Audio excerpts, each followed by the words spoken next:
G తెలుగులో ప్రసారమవుతున్న ప్రేమ ఎంత మధురం సీరియల్ టాప్ 5లో మంచి రేటింగ్స్తో ఎప్పుడూ సక్సెస్ఫుల్గా రన్ అయిపోతూ ఉందన్నమాట. సో ఈ సీరియల్ స్టార్ట్ చేసి ఇప్పటికీ 4 ఇయర్స్ కంప్లీట్ చేసుకొని టీం అంతా పిల్లలతో కలిసి కేక్ కట్ చేసి సెలబ్రేట్ చేసుకున్నారనమాట. సో ఒక సీరియల్ 4 ఇయర్స్ కంటిన్యూస్గా అది టాప్ ప్లేస్లో కొనసాగుతూ కంటిన్యూ అవ్వడం అంటే మామూలు విషయం అయితే కాదు. సో రీసెంట్గానే వీళ్ళిద్దరు ఆర్య అను మ్యారేజ్ మళ్ళీ జరిగి పిల్లలతో హ్యాపీగా ఉన్న తరుణంలో మళ్ళీ కొత్త ట్విస్టులతో కొత్త పాప ఆర్యాని నాన్న అంటూ రావడం, సో కొత్త ట్విస్టులతో మళ్ళీ మనల్ని ఎంటర్టైన్ చేయడానికి వచ్చేస్తుంది అనమాట. మరి ఈ సీరియల్లో మీ ఫేవరెట్ ఎవరు?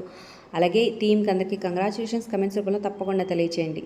ఒక లైక్ చేసి మా ఛానల్ని ఎంకరేజ్ చేయడం మర్చిపోతుంది. ఫ్రెండ్స్కి షేర్ చేయండి. మరిన్ని అప్డేట్స్ కోసం సబ్స్క్రైబ్ చేసుకొని పక్కన బెల్ ఐకాన్ ప్రెస్ చేసి ఆల్ అనే నోటిఫికేషన్స్పై క్లిక్ చేయండి.